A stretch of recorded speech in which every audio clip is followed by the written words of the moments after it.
Oh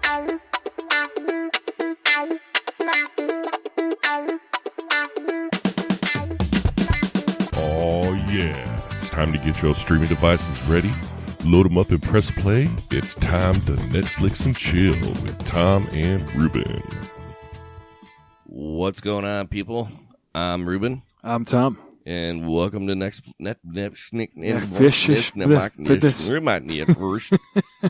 Jesus Christ. We've been sitting in the basement for about a half hour now trying to diagnose some stupid shit going on. We can't figure it out. Yeah, so just fuck it. Whatever. If you hear a buzz, that's just the beers. Yeah. So this week after the last episode's Tusk experiment, which has yet to be put up because I'm lazy. So by the time you hear this, hopefully I will have the Tusk. Hopefully Tusk will actually be out. Yeah, people will listen to it. But this week we sat down to watch The Voices. The Voices with Ryan Reynolds and Anna Kendrick. Yeah. 2014. I think it's like a 6.4 on IMDb. IMDb, something like that. Yeah. Way indie on this one. I have never even heard of it until I saw it on Amazon or on Netflix. Yeah. It's one of those small little like movies that he did in between movies. Yes. Yeah. Well, he's got a couple on Netflix now that are that I'd never heard of before. Really? Yeah. There was one other one that I saw that was kind of shitty. I watched it. I don't remember what it was. His daughter got kidnapped or something, but that was kind of shitty. That's like just every goofy. I know. It's like I need to write a movie. Well, have this guy's daughter get kidnapped. What the fuck? Yeah. Right. He gets kidnapped and the dad goes and finds her and kicks everybody's ass along the way. Excellent. That sounds like a great movie. That's never been done before. No. Yeah. You know what would be cool too? If the guy whose daughter gets kidnapped makes friends with a cop, and the cop actually first suspects him of killing the daughter. Right. But then he's the only cop in the department who actually believes the guy. Right. He's the one good cop. That, I think, that's a very unique storyline. You should write something like that. All right. So this is The Voices with Ryan Reynolds, and like I said, Ryan Reynolds, Anna Kendrick. And a bunch of people I don't know. Yeah. And this is, I know we mentioned this one when we did the Tusk episode. Yeah. But if you haven't seen this yet, you should pause this, go see it. Blah blah blah. There's going to be spoilers. So this is for anybody fucking dark, man. Yeah. This is really dark. Yeah. If you're easily disturbed, or if things bother you, then don't watch it. Just listen. Yeah. Don't go watch it if things bother you, because this is really, really freaking dark. Yeah, man. and if you're not into spoiler territory, then pause this, go watch the movie, and come back. Right. Because every episode could be somebody's first episode of this. Yeah, you never know. We spoil everything. Yeah, we spoil the shit out of everything because we JDGAF. So right. But yeah, on top of it all, so this whole podcast experiment that we've been doing here is Tom takes the train to and from work. Yes. And watches a lot of Netflix movies, and he just wanted to talk about them. And one day, we sat down to record, and he's like, dude, I had this idea for a podcast. I'm like, when can we start? Yeah. So that's what we do. We pick a Netflix movie or something that is currently streaming on Netflix, and watch it, and we talk about it. Yeah. It was like you said, it was born out of this thing where I was watching a lot of movies, and sometimes I'd watch something that was really interesting and think, man, I got to talk to somebody about this. And then of course nobody had seen it, so it was like, well, what the fuck? What do you mean? Yeah. Or I try and talk to my wife about it, and she's like, well, I only watch Orange is the New Black, and it's well, okay. Which is coming up to its last season. Is it? Is this going to be last season? Season 7 will be the last season. All right. And they just fucking canceled Iron Fist, which I know you couldn't give two rips about. No, that's not true. But first season of Iron Fist was fucking abysmal. Okay. It was tough. It was a tough 10 to 13 episodes to sit through. Really? It really was. But stop playing with it. I'm trying to. We got a buzz in our headphones. Hopefully it's not coming through. But the second season, they actually learned from their mistakes and actually made a pretty decent season out of it. for what it's worth, with it being canceled, I'll probably watch it. Right. You're because like, I got to see this shit show. Now it's like, okay, because I was watching, like, I'll start watching series, and like my biggest problem with watching series on streaming series, whether it be on Netflix or Amazon, is they'll go forever, man. Like, I can't watch 6 seasons and then wait another 8 months for the next one to come out. It's like, God, I just finish it so I can finish the whole it, thing. and then I'll binge the whole damn series. Right. But yeah, season 3 of Daredevil just came out today. I saw that. Oh, saw that. I mean, I haven't seen season 3, but I saw that it came out. Yeah, I watched I think an episode and a half, and then I took a nap for about 45 minutes today before I had to go back out to work. Oh, man. So anyway. All right. Voices. So the voices. All right. So Ryan Reynolds plays a he works a dock worker. He's a dock worker in like worker. some, like, I think it's like they sell bathroom supplies or something like it's that, in some or small, like, sinks little or schmuck appliances town. or some tiny little town. And from the very beginning, this movie looks very cartoonish. Yeah. I noticed it has that. a very, very cartoon feel. It has a very strange feel. The entire warehouse staff wears these bright pink jumpsuits. Yeah. It's a very weird feel, and you find out later exactly why that is. Did I miss kind that? of. You might have, because I think it's subtle. Okay. There's a point at which you realize that everything you're seeing is through Ryan Reynolds. How he sees the world. Interesting. Right? I didn't pick up on that. Yeah. So Reynolds plays this guy. He's a dock worker. He basically just loads boxes, but he clearly has some issues. Yeah. There's something go wrong He's with like him. socially awkward and Very, very socially awkward. He has trouble having conversations. He says the wrong thing at all the wrong time. And he's got a thing for this English girl, hot English chick who works up in the accounting group, and God, what was her name? Fiona. Yeah. So he's got a thing for Fiona. So, and just to jump into it a little bit, so the way it kind of progresses is he goes home, and the whole premise of this is his dog and his cat talk to him. Right.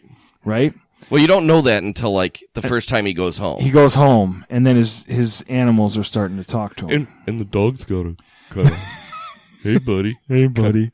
Kind of like that dumb dog voice, hey buddy. Yeah. And then the fucking cat has this like crazy like angry Scotsman. Angry Scottish accent. Yeah. Fucker! Kill that fucking bitch! Yeah. All right.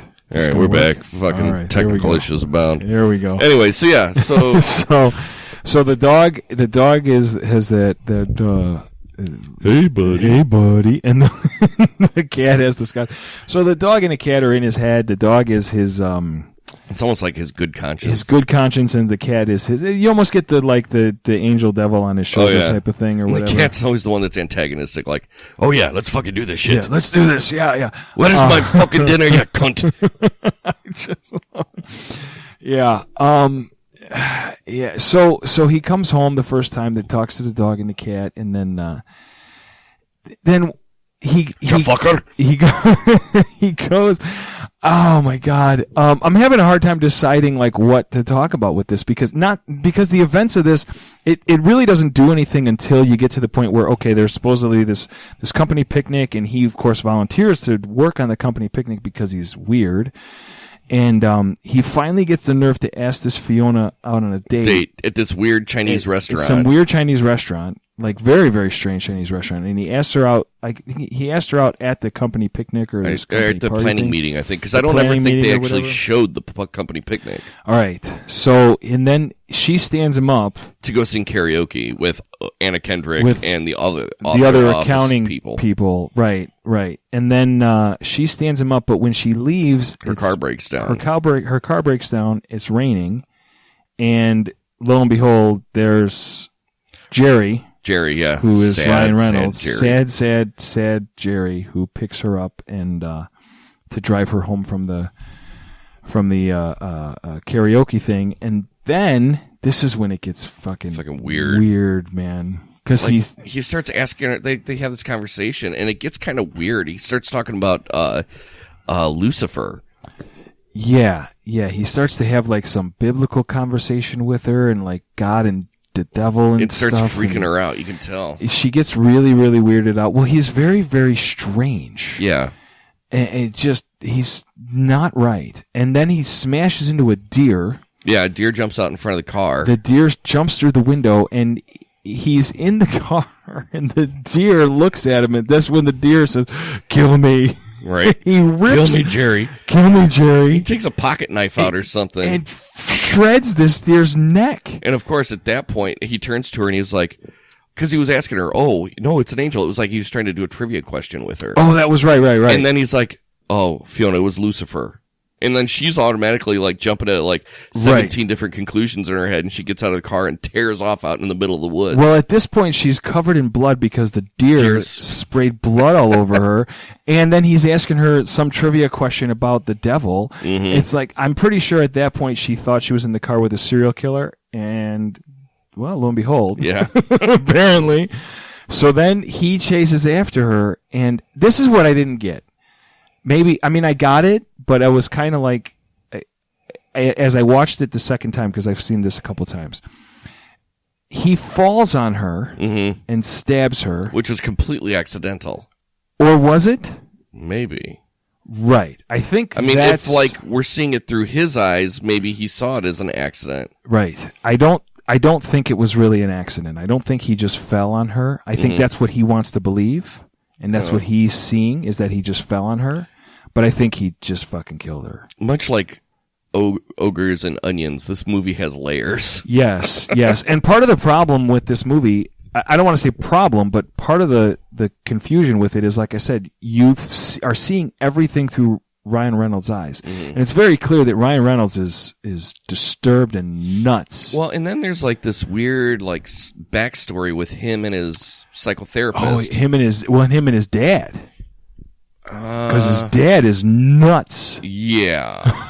Right? Right. Well, that gets revealed later on comes in the movie. In a little bit later, But you find out, too, that his mother had, like, schizophrenia or something. She wasn't right in the head either. Right. His mother was crazy and his father was abusive. And, right, he actually met with the therapist before the date. Before the date where she stands him up. And I think that's where he kind of got the courage to ask her out, was through the therapist. God, who played the therapist? She was a I've seen her before. I've seen her in other things. And I looked her up, but we shut the phones off. I shut my phone off because of the hum. But yeah. So Ryan Reynolds stabs her, and like I said, I don't know if this was accidental or not. I'm still kind of the jury in my head is still kind of out on that, because later the cat tries to encourage him to kill somebody else. Kill more people. When he goes home, and this is when it gets really fucked up. The craziest part was, like, he stabs her, and, like, she's sitting on the ground bleeding out, and he's acting very, like, "Oh, I'm so sorry. I didn't mean to. I didn't mean to." And then he proceeds to stab her, like, 177 times. Right.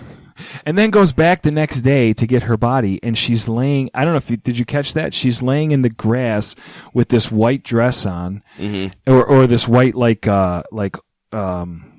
there's a blouse or whatever on, and all her cleavage is showing or whatever, and she looks beautiful. There's not a drop of blood on her, right? Because again, this is what he's seeing. He's seeing this beautiful woman laying in the grass, right? But she's dead as a doornail, been laying there overnight. Right. And he picks her up and puts her in the truck and then drives around with her all day. Yeah. Like, hi. And this is the other thing. All right, so this is very much a dark comedy, and very, very, very dark. Dude, this is probably the darkest comedy I've seen in quite some time. It's really, really dark. And we should mention that throughout this entire movie, Ryan Reynolds is, at times I found myself laughing fucking hysterically at things that I know I should not be laughing at. Right. Like when he's there with the body, when she's in the grass, and it's like, I should not be fucking laughing at this, but I'm laughing my ass off because he's even awkward around the dead body. Around the dead body. Yeah. So then he takes her back to the apartment, and then like meticulously God, like breaks down her body and puts it into like Tupperware containers. Right. But then, like, you wonder how, like, nearing the end of the movie, you're wondering how many times has this cycle happened?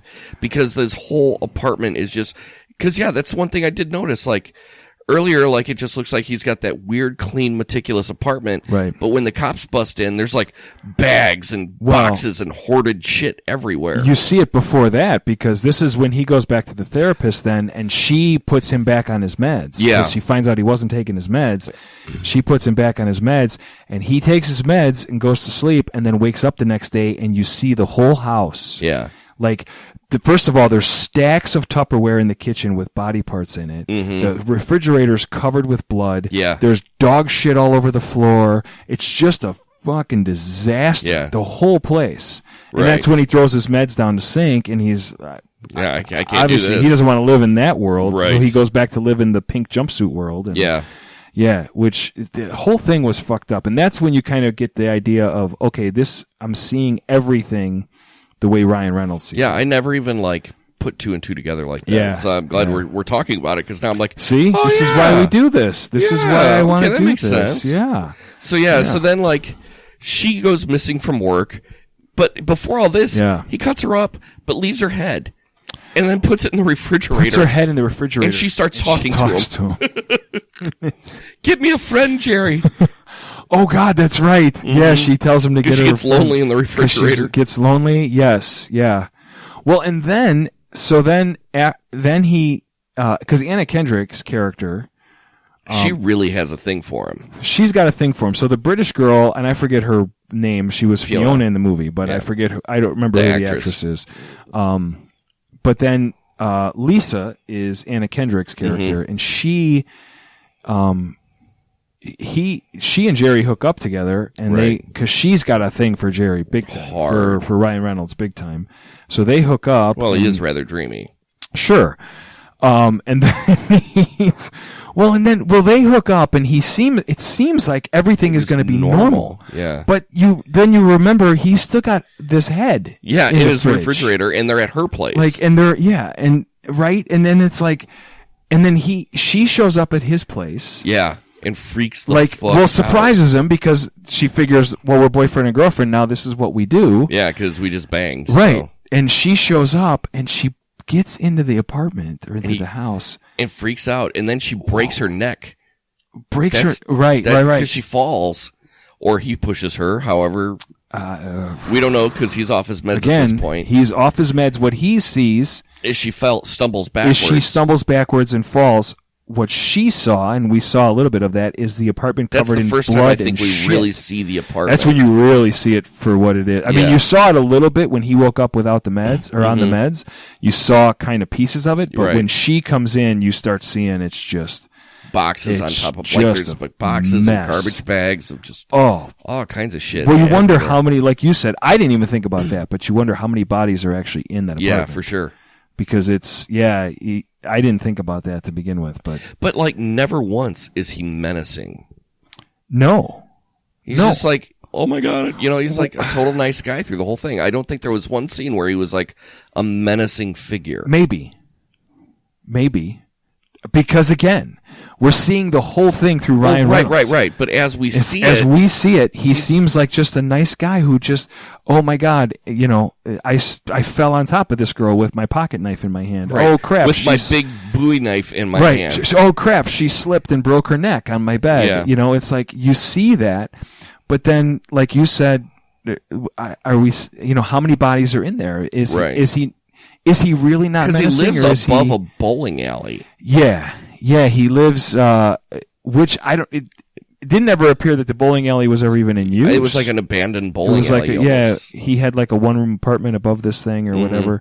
But I kind of wondered, like, because what we're seeing is just him, his version of things, is he really not this menacing guy, or is he really fucking like a sicko? Like, But at the same time, you wonder, like, if Anna Kendrick really did have that Yeah. thing for him, yeah. maybe he is putting that sweetie heart vibe out there. Yeah, yeah, because that's right. She had the hots for him, and they did. I mean, they hooked up, and there's no question that they definitely hooked up because she that's not just something that Ryan Reynolds saw or Jerry Right. saw, because she shows up at the apartment believing that, like, they're a thing. They're a thing. This is like what we do now.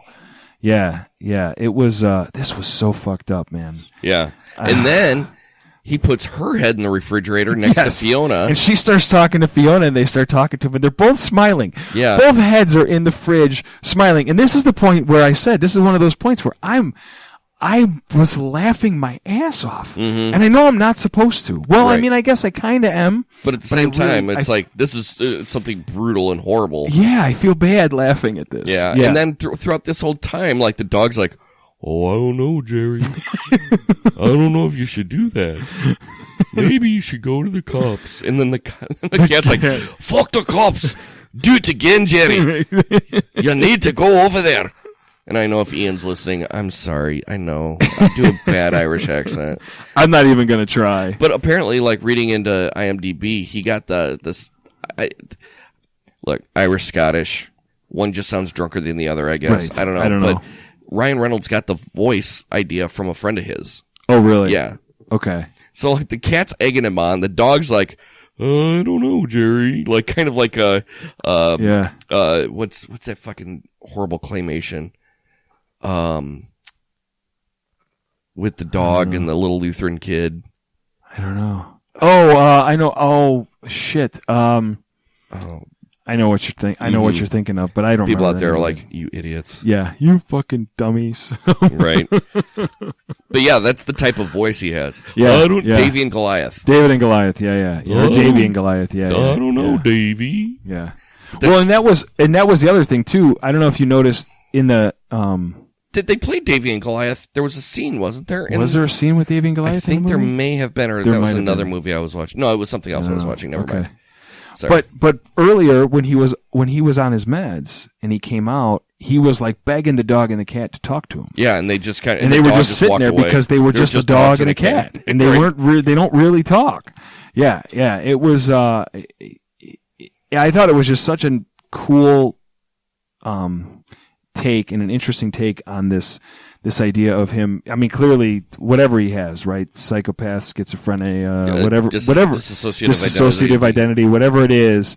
I just thought it was an interesting take on that whole thing where we're just everything you're seeing is through his eyes, like we said, with the pink jumpsuits and everything. Mm-hmm. You know, there's no way there's a warehouse of pink jumpsuit. You know, I mean, unless that warehouse is owned by a prison. I maybe. Yeah, but they were all super clean, too. But then you also wonder what happened to his mother. Because they kept kind of alluding to it. So did like they got away from the dad somehow, but did like Jerry kill his dad? Did he kill his mother as well? Did his mother kill his dad? They never really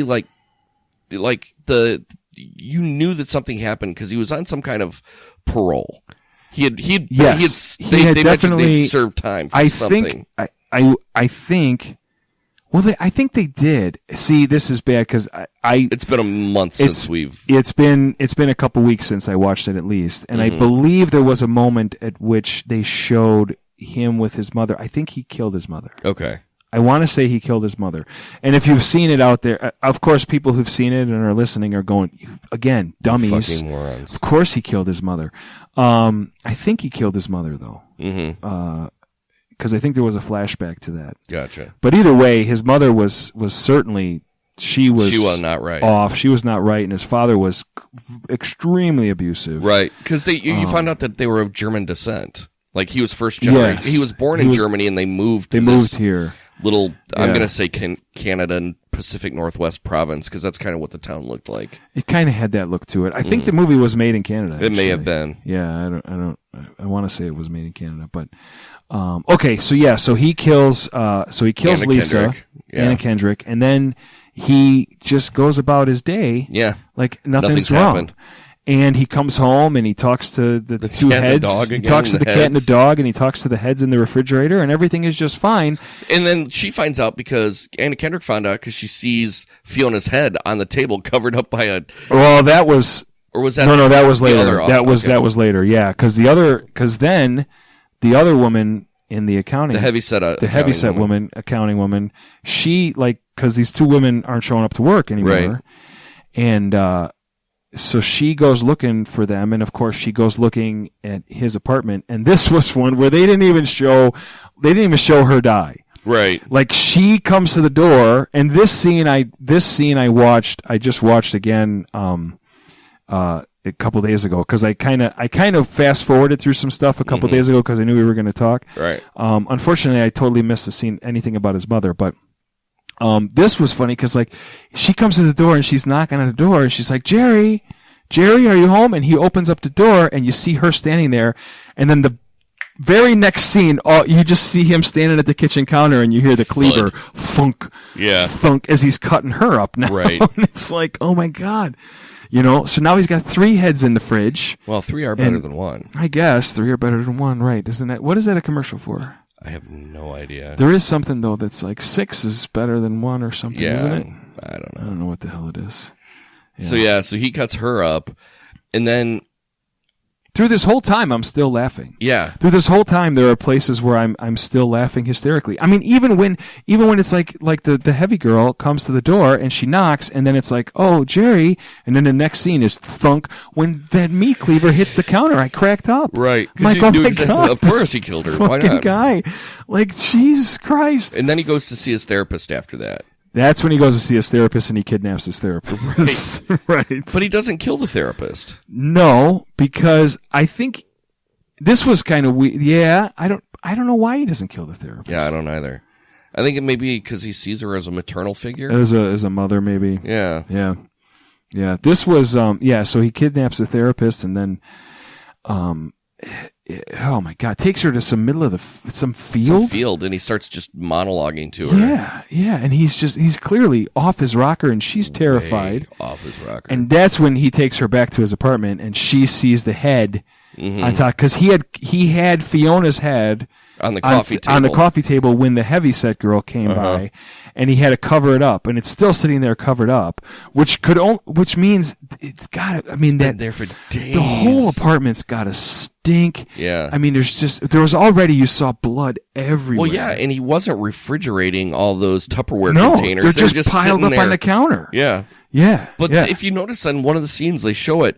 They're actually piled from the floor level to the counter.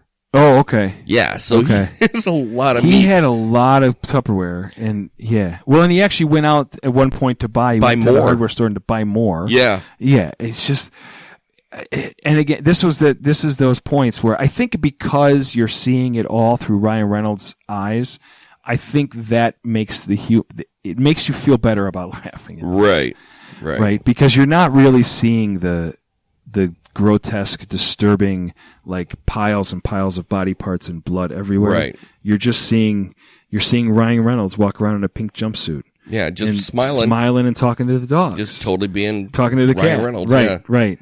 Now I can't remember, how did he get? How did the police end up at his place when they raided his place? Was it the psychologist called the cops? No, it wasn't her. I believe... Or was the heavyset chick? I believe it was the heavyset woman who had called.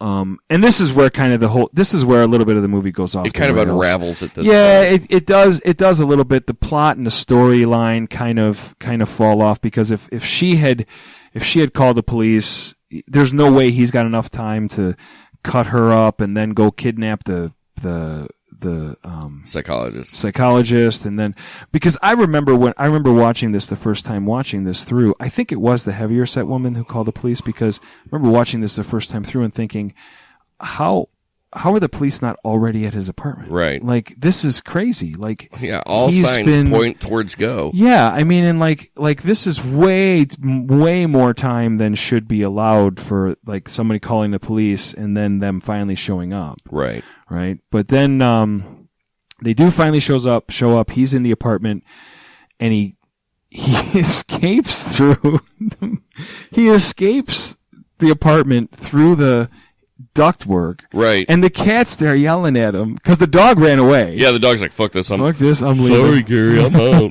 But the cat starts yelling at him, oh, this is your plan? This is your big escape plan? Like, but the weird part him. is, there was that one scene where, like, he's actually, like, you see Ryan Reynolds doing the voices. He's talking in the dog's voice and the cat's voice. Yeah. And I think that was right when Anna Kendrick's character died, maybe? You might be right. Yeah. You might be right. Because, like, somebody looks at... No, it's when he was with the therapist. Okay. I believe it was when he was with the therapist, because at that point, like, everything's real at that point. Okay. Yeah. And like, he starts going into the voices of the two pets and whatnot. Right. Well, when the therapist is in the apartment, it's at that point that we start seeing everything. We start seeing the entire apartment the way it's supposed to be, the way it really is, instead of seeing it through his eyes. Now we're starting to see it. And I don't know if it's because he's starting to see it, like things are unraveling for him and he's starting to see it for reality, or if that just we've started to see the real thing because now the therapist is there or whatever. Exactly. I'm sure there's some deep, like, I'm sure whoever wrote this probably has some reason why everything at that point becomes real. Yeah. I just don't know what it is. Yeah, there's some, like, MacGuffin that we're missing. Yeah, I thought this movie was pretty smart. I think it's probably smarter. It's probably smarter than I think it is. Even. Oh, yeah. Whoever wrote this, and I don't know who the writer is, but whoever wrote this certainly... I think it was extremely well thought out. Like I said, until the end, where the plot itself and the storyline itself and the like with the police showing up and whatever kind of gets unraveled and kind of gets goofy. Although if you're in a small town, if you're in one of those small town USA where there's 3 cop cars, who knows? Right. Who knows how long it's going to take, and who knows how you know. What was the deputy's name on Andy Griffith? Oh, Barney Fife. Barney Fife. Who knows how Barney Fife the police force really is, right? I mean, maybe they do, become a complete buffoons or whatever. Right. I don't know, but so he escapes through the and it kind of wraps up quickly, but he escapes through the ductwork and through the bowling alley, and then there's a gas leak. The bowling alley explodes, sets on fire, starts on fire. Because he when he's going down through the ductwork, he kicks the gas line. You're right, yeah, and then he just lays down in the bowling alley and obviously dies because you have that great. Awesome dance musical number at the end, which is so weird. It's basic. And Ryan Reynolds sang that part. He did. Yeah. But I thought it was hysterical because all 3 of the girls are there. Yeah, and he's like, him. "Oh, hey, Fiona. Oh, hey, Lisa. Oh, hey," and he's like saying hi, like, "Oh, hey, Mom. Hi, son. Hey, Dad." And his dad, I forget what his dad called him, but like idiot or something like that. It was a messed up movie. Dude. Oh my gosh! And the whole last musical number is like, have a happy day. Yeah. And it was almost like at the end of the 40-Year-Old Virgin where they did the Dawning of the Age of Aquarius. Yeah. It's like they probably had no idea how to end it, so they're like musical number. Well, but I think though, again, it was a little smarter than that. I think he finally was dead. He finally was dying, and this was happy for him. This was like he's not going to be tortured anymore because he was pretty fucking disturbed. Totally. Yeah. Totally. Yeah, but like I said, I think this movie was a lot smarter than I even give it credit for, and I thought it was pretty smart, and I thought it was pretty good. Right. It was enjoyable. Ryan Reynolds I can't stress enough that if you like dark comedies, he's so snarky. Oh yeah, and so his delivery is second to none. Like, and he's got good comedic timing. Yes, he really does. And this movie, his comedy, I thought made the whole movie. If he doesn't play Jerry, this movie sucks. Yeah, Sean Penn would not have been able to pull this movie off. No. Yeah, this movie would suck without him because he needs that snarky one-liner, that goofy smile, that goofy when he's talking to the dog, and it's just like I can't remember what the dog's name is. Shit, Buddy or Bobo or something. Yeah, or what it was. But. And was it Mr. Whiskers? Mr. Whiskers. I think that was the name of the cat. The cat. Yes, it was Mr. Whiskers. So, but yeah, I mean. So, what would you give this movie?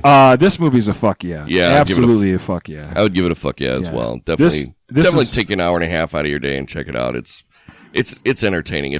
Like you said, especially if you're into really black comedies. Yeah, absolutely. It's not that long. It's really not that. I think it's only like an hour and a half, hour and 40 minutes, something like that, most. And this was. It's a slow start.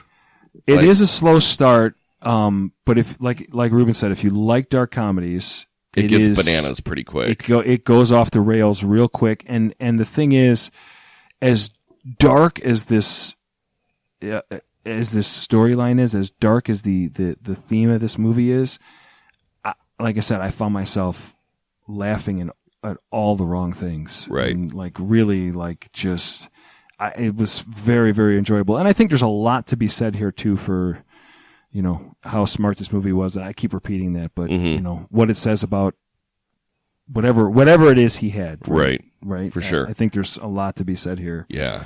Yeah. And Ryan Reynolds is actually a pretty damn good actor. Did you ever see the movie that he did, which was basically him in a box? It was called Buried Alive.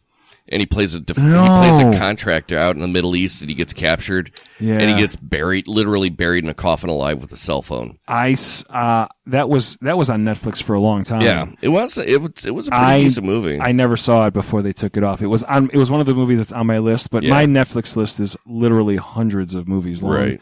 So like sometimes I get to them, sometimes I don't. I never got to that. Yeah, it's a good one.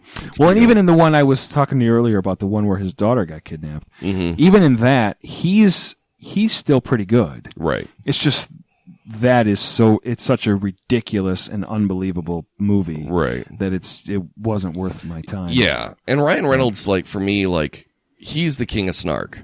Like he's just like, you know, I think the first thing I ever saw him in was Van Wilder. Yeah, which he was really good at. Which was very loosely based off of Bert Kreischer's story. Oh, really? Yeah. Yeah, because Oliver Stone optioned the rights for his story. Oh, I didn't know that. Yeah. Okay. And then I guess it just got passed around, and then eventually National Lampoon ended up with it, and then basically rewrote a bunch of it. Okay. But like loosely, like the guy was in college for 7 years. The Machine story, you mean? Well, not the Machine story, but just him when he was in college. Oh, okay. Because Rolling Stone had put him down as the #1 party animal in the United States. Yeah, I remember that. And basically that story got him a bunch of attention. Huh. And so that's why Van Wilder was, you know, the party guy. He's, you know, failure to launch, wouldn't get out of school, 7 years, a senior. Oh, jeez. But a lot of that was kind of based on Bert Kreischer's story. Okay.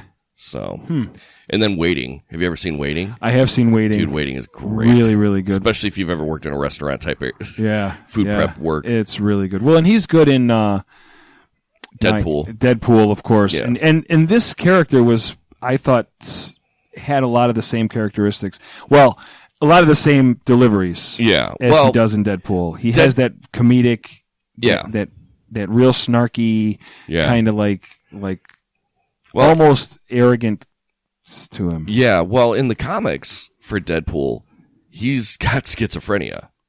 Oh, does he? Oh, yeah. He's mentally ill. Okay. Like the process that made him Deadpool fucked with his brain as well. So that's why he's constantly breaking fourth wall and like making weird comments and jokes and stuff like that. Huh. Yeah, it's because he's gone insane. Because he's actually nuts. Yeah. Okay. I didn't know that. Oh, yeah. I didn't know that, but I don't read the comics. So. Right. Yeah. All right. So next week, are we going to do... Week. This is your call, man. All right. If you want to do it, go ahead. Put it out there. All right.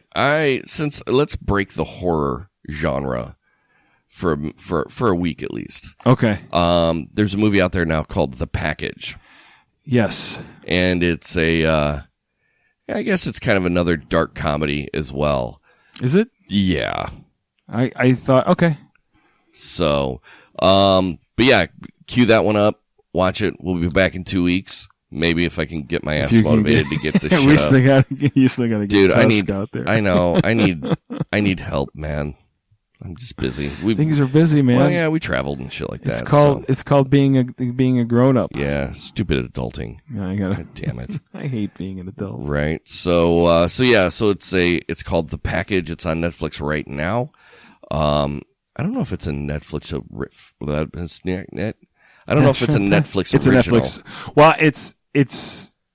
I believe it's identified as a Netflix original. Is it really? Yeah, okay. It shows. I don't know if it really is, because Netflix seems to be buying the rights to a lot of stuff that used to go straight to video. Right now, it's going straight to Netflix, and I don't think Netflix actually produced it. I think they actually just bought it. Yeah. So, all right, for Netflix and Chill this week, I'm Reuben. I'm Tom. It's Brittany, bitch. Leave Brittany alone. It's Brittany, bitch. It's Brittany, bitch.